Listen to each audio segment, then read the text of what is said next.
આ દેશની જનેતા કદાચ એક પુરુષ કરતા પણ વધુ સહનશક્તિ અને મક્કમ મન ધરાવે છે એવું આ વાત સાંભળતા જરૂર થઈ આવે.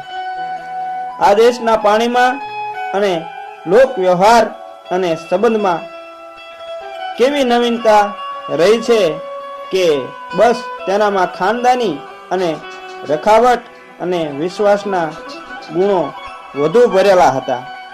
અમીચંદો તો કોક નઠારી નારીના પેટે જ પાકતા હતા. આજ અહીં એક એવી અડગ અને કડક વ્રત જેવું મનોબળ અને કાળજુ ધરાવનાર દંપતીની વાત કરવી છે. આ દેશની પ્રજાએ હંમેશા રાજબીલને રાજવંશને જીવ કરતા પણ વધારે પ્રેમ કરીને તેને જાળવવા માટે ડગલે પગલે બલિદાન આપ્યા હતા. આથી ભારત વર્ષમાં રાજદીપકો જલતા રહ્યા હતા. આ દંપતી એટલે પિયા કક્કલ અને તેની પત્ની મલ્લણી. બે જણા એવા કે દૂધને સાકરને મેળ એવો મનમેળ. આથી કદી પણ એકબીજાની વાત કદી ઉઠાપે નહીં ને જે કરવાનું હોય તે દિલ રેડીને કામ કરે. મધ્યયુગમાં તો રાજગાદી માટે ડગલે ને પગલે દગા ફટકા અને યુદ્ધ સાસવારે થતા જ રહેતા હતા. એ જમાનાની એ તાસીર હતી. એવા સમયે નવાનગરના સ્થાપક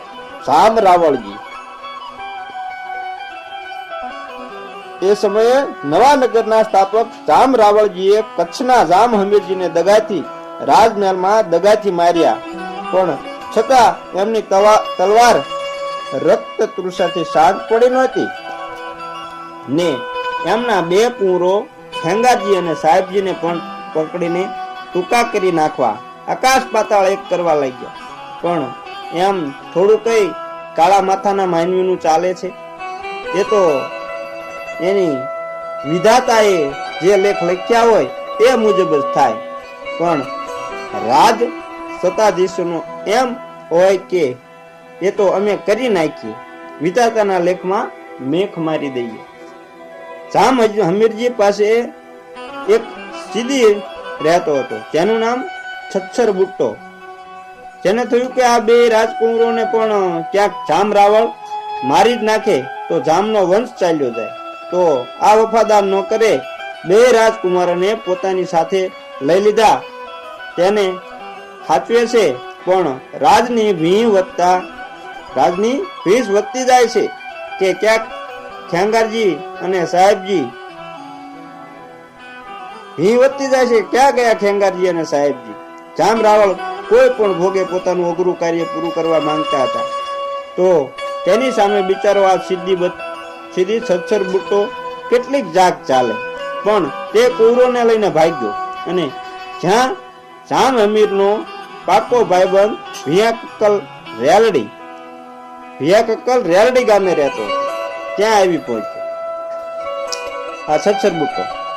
ભિયા કક્કલ જાતે મિયાણો ને એને વફાદારી અને ખાનદાનીને રખાવટ માટે પોતાના પ્રાણ કરતા પણ વધુ વાલું લાગે એવો જોરાવર અને અડગ આદમી. ભિયા કક્કલને છચ્છર બુટ્ટાએ બધી વાત કરી કે કચ્છમાં આમ બન્યું છે, આ બંને કુંવરોને ઉગારી લેવા એ મારીને તારી ફરજ છે. ત્યાં તો ભિયા કક્કલ કહે, એલા એમાં તારે વળી મને આવી ભલામણ કરવાની હોય? હું જામ હમીરનો જીગરી વફાદાર દોસ્ત છું. આજ મિત્રતાનું ઋણ ચૂકવવાનો માતાજીનો અને અલ્લાહે મોકો આપ્યો છે. છચ્છર બુટ્ટો કહે, પણ રાખજે કડક જાપતો કે ગુપ્ત જગ્યાએ આ કચ્છની મહામૂલી અનામત છે હો. બાકી જો જાહેર થઈ જશે તો પાણીમાં જશે અને લટકામાં આપણને પણ મોતની સજા મળશે હો. ભિયા કક્કલ ને છચ્છર બુટ્ટો વાત કરે છે ત્યાં તો જામ રાવળજીના પગેરું દબાવતા રેલડી ગામે આવી પહોંચ્યા. બસ ભિયા કક્કલના વાડા પાસે નિષ્ણાત પગીઓ અટકી ગયા છે. આટલા માં જ ક્યાંક કૌરવોને રાખવામાં આવ્યા છે. ભિયા કક્કલે પોતાના વાડામાં ઘાસની મોટી ગંજી વચ્ચે ઓલાણ રાખી એમાં બંને કુંવરોને સંતાડી દીધા હતા. આથી પગીઓની વાત પણ સાચી પડી કે અહીંથી આગળ પગેરું જતું નથી. ત્યારે જામ રાવળના માણસો મંડ્યા ધુઆ થવા કર્યા, મિયાણા આ કુંવરો કઈ તારા સગા થતા નથી તો સાચું કહી દે કે ક્યાં છુપાવ્યા છે.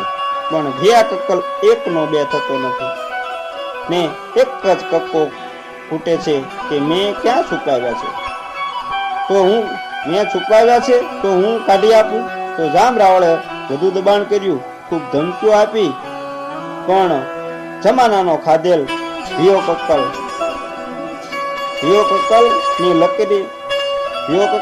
લકડીએ ન દબાયો અને કોઈ પણ મોટી લાલચ આપી પણ લપેટાયો નહીં. જામ રાવળને પોતાની તલવાર અને સત્તાનું અભિમાન હતું કે માણસ સત્તા અને તલવાર પાસે નમી જ પડે. આથી જામ રાવળે કહ્યું કે જાઓ, ભિયા કક્કલના છોકરાઓને પકડી લાવો, પછી જોઈએ કે આ મિયાણો વળી કેવો અડગ વફાદાર છે.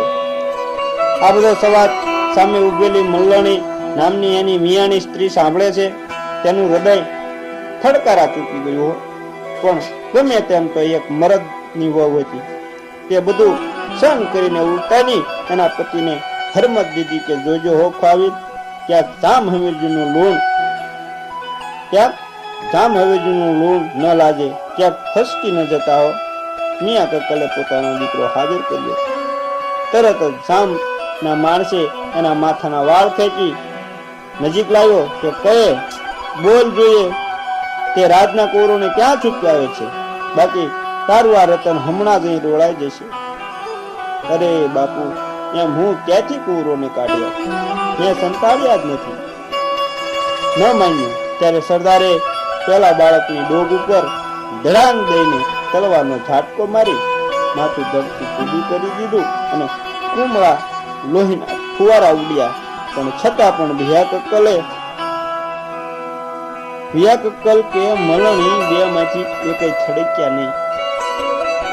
હવે પાછું પૂછવામાં આવ્યું કે બોલો, હવે છુપેલા કુંવરોને કાઢી આપો છો કે નહીં?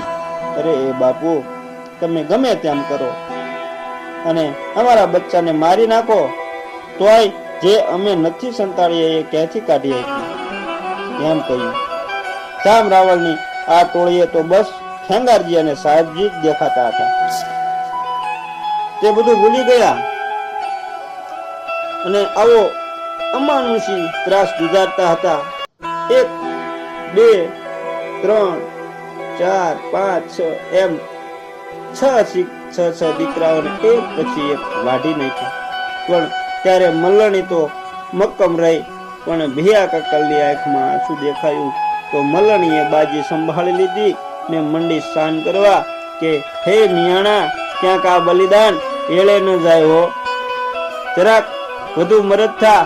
7 દીકરા મારા કુખેથી જ મેં આપ્યા છે ને, હજુ બીજા દીકરા હું આપી શકીશ, પણ કચ્છના માલિકનું રક્ષણ કરવું જ છે. આખરે જ્યારે 7મા છોકરાને પણ વધેરી નાખવા હાજર કરવામાં આવ્યો ત્યારે દેશની ખમીર બનતી મલણીએ જામ રાવળને કહ્યું કે સાથે સાથે અમને બેયને પણ વધેરી નાખો તો અમે જે કુંવરોને સંતાડ્યા નથી, વધેરી નાખો તો પણ અમે જે કુંવરોને સંતાડ્યા નથી એ ક્યાંથી કાઢી આપીએ. આથી લશ્કરને દયા આવી કે આ સાચા લાગે છે. તે 7મા દીકરાને છોડી મૂક્યો અને આમ રાવણની નિર્દયતા સામે આ દંપતીનો રાજ પ્રેમને દેશ પ્રેમને જીત થઈ ને લશ્કર ચાલ્યું ગયું. પછી ખેંગાજી અને સાહેબજી ઘાસની ગંજીમાંથી બહાર આવ્યા અને બોલ્યા કે અમને અમારી માએ એક જન્મ આપ્યો હતો, પણ બીજો જન્મ તો તમે આપ્યો છે. કવે કચ્છી બોલીમાં એક દુહો રચ્યો છે કે કચ્છલ કકલે રખેલો રખે કાછેરા, કા મિયાણી મલણી કા અકબરમાં, જેનો ભાવ થાય છે કે કક્કલોએ કચ્છના ધણીનું રક્ષણ કર્યું. એમાં મહાન અકબરને જન્મ આપવાનું જેટલું માન એની માતાને ઘટે છે, એટલું જ માન આ કુમારોને બીજો જન્મ આપનાર માતા મલણીને ઘટે છે. આ પછી ખેંગારજી અને સાહેબજી મોટા થઈ લશ્કર તૈયાર કરી કચ્છની ગાદી પાછી મેળવી અને ઠેક 1947 સુધી રાજ્ય એમના વંશજોને જાળવી રાખ્યું હતું. મિત્રો, આમ અમારી આ વાર્તા પૂરી થાય છે. અને જો અમારી આ વાર્તા સારી લાગી હોય તો અમારી ચેનલને લાઈક અને શેર કરજો અને કોમેન્ટમાં જય માતાજી લખવાનું ભૂલતા નહીં. અને ચેનલ પર નવા હોય તો અમારી ચેનલને સબસ્ક્રાઇબ જરૂર કરી લેજો. હું તમને વિનંતી કરું છું, અનુરોધ કરું છું અને સાથે સાથે બેલ આઇકનને પણ દબાવી દીધો, જેથી કરી અમારી ચેનલનું નોટિફિકેશન સૌથી પહેલા તમને મળે અને તમને આવી નવી અને રસપ્રદ વાર્તાઓ પૂછતા રહીએ. તો જય માતાજી મિત્રો.